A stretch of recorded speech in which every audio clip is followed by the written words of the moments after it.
आज यौम तकरीम शहदा मनाया गया, जिसमें हर जगह पे तकरीबात हुई। आम अवाम ने भी मनाई, अस्करी क़यादत ने भी तकरीबात में हिस्सा लिया, आर्मी चीफ भी थे, नेवल हेड क्वार्टर में भी हुई, एयर फोर्स के हेड क्वार्टर में भी हुई। ये एक दिन का मामला नहीं है, पूरी पाकिस्तानी कौम, असल में मुझे अफसोस चीज़ का है कि हमें अब बहैसियत कौम अपने आप को ये रियलाइज़ कराना पड़ रहा है कि हम शहदा की इज़्ज़त भी करते हैं और उसके लिए यौम मना रहे हैं। हालांकि ये अंडरस्टूड है, जो पाकिस्तानी हैं उनके खून में, उनके ख़मीर में शामिल है शहदा और गाजियों की इज़्ज़त करना। उसके लिए हमें कोई एक दिन मुख्तस करने की ज़रूरत नहीं है। लेकिन बदकिस्मती ये है कि इस मुल्क का जो सियासी इस वक्त माहौल चल रहा है, जिस तरह के 9 और 10 मई को वाक़यात हुए, हमें एज अ कौम ये डिमॉन्स्ट्रेट करना पड़ रहा है कि जी हम शहदा की इज़्ज़त करते हैं, हम शहदा की तकरीम करते हैं। और ये बड़ी बदकिस्मती की बात है कि अगर हमें डिमॉन्स्ट्रेट करके ये बताना पड़ रहा है, लेकिन इसके अलावा कोई चारा कार ही नहीं, क्योंकि हम में से ही वो लोग थे। अगर हम जो वहाँ पे जो हंगामा राई कर रहे थे वो कोई हिंदुस्तान से नहीं आए हुए थे, वो कोई इजराइल से नहीं आए हुए थे, वो अफगानिस्तान से नहीं आए हुए थे, वो हम में से ही थे, वो पाकिस्तानी थे। हुआ उसका ताल्लुक तहरीक इंसाफ से था या जिस तरह इमरान खान साहब कहते नहीं था, वो थे तो पाकिस्तानी, जिन्होंने शहदा की तकरीम नहीं की, जिन्होंने ये कोर कमांडर लाहौर को जला देना जो है, ये एक बिल्डिंग को जला देना नहीं है। वो जो स्टैचूज़ उठा उठा के कर्नल शेर खान के फेंकना, वो सिर्फ एक पत्थर का मुजस्मा नहीं है, वो सिंबल्स थे पाकिस्तान की इज़्ज़त के, पाकिस्तान की गाजियों की, शहदा की कुर्बानियों के। तो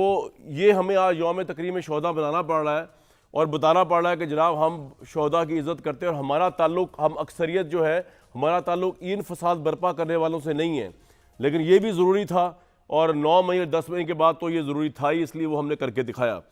आज की तकरीब जो हुई है उसमें मैं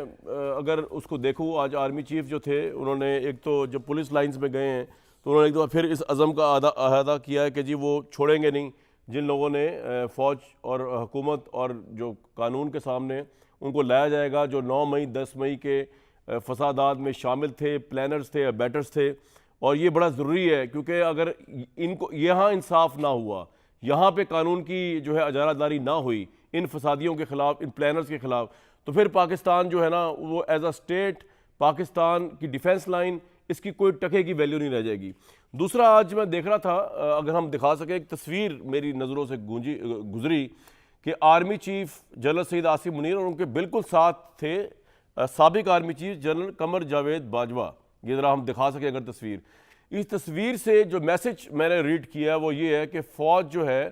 वो ऑब्वियसली बाजवा साहब पे लगाए गए जितने भी तहरीक इंसाफ या इमरान खान साहब के इल्ज़ामात हैं उनको यकसर रद्द करते हुए वो अपने साबिक आर्मी चीफ की भी उसी तरह रिस्पेक्ट और इज़्ज़त करती है और ये डिमॉन्स्ट्रेट कर रही है कि हम उसे छोड़ेंगे नहीं। मीन उसको ये नहीं हो सकता कि जी एक बंदा उठ के कभी साजिश का इल्ज़ाम अमेरिका पे लगा दे, कभी फिर वो बाजवा साहब पे डाल दे, तो फ़ौज जो है वो उसको उस तरह रीड कर रही होगी। ये बड़ी सिग्निफिकेंट आज और बड़ी एक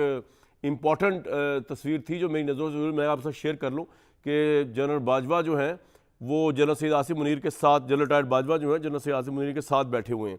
इस वक्त जिस तरह रेजिग्नेशन चल रहे हैं तहरीक इंसाफ के, जिस तरह तहरीक इंसाफ में एक तोड़ फोड़ चल रही है, इसमें सवाल ये उठता है कि इमरान खान एक जीती जिताई बाजी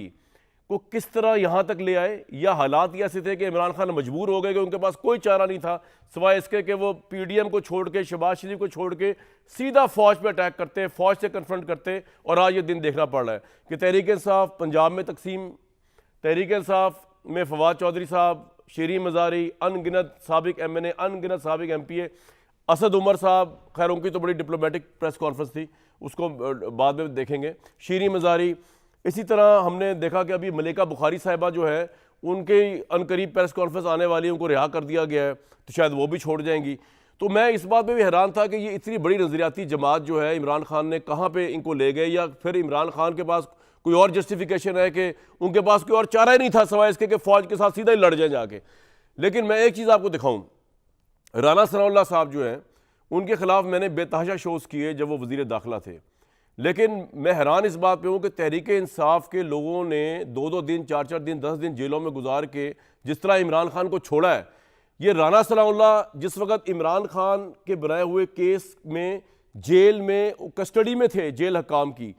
उस वक्त आप इनका जज्बा देखें, मैं तो समझता ही नहीं था PML नज़रियाती जमात होगी। तहरीक इंसाफ को मैं नजरियाती जमात समझता था, लेकिन उनकी नजरियाती जमात की जो शाखें टूट रही हैं और बिखर रही हैं वो तो वल्लाह आलम, लेकिन जो इनके साथ हुआ और उसके बाद इनकी रिजॉल्व जो थी अपनी पार्टी के साथ, इसमें मैं हैरान हूँ। ये वीडियो आज मेरी नज़र से गुजरी है, शेयर कर रहा हूँ, दिखाएं जी राणा साहब को। कमाल है जो राणा साहब की कमिटमेंट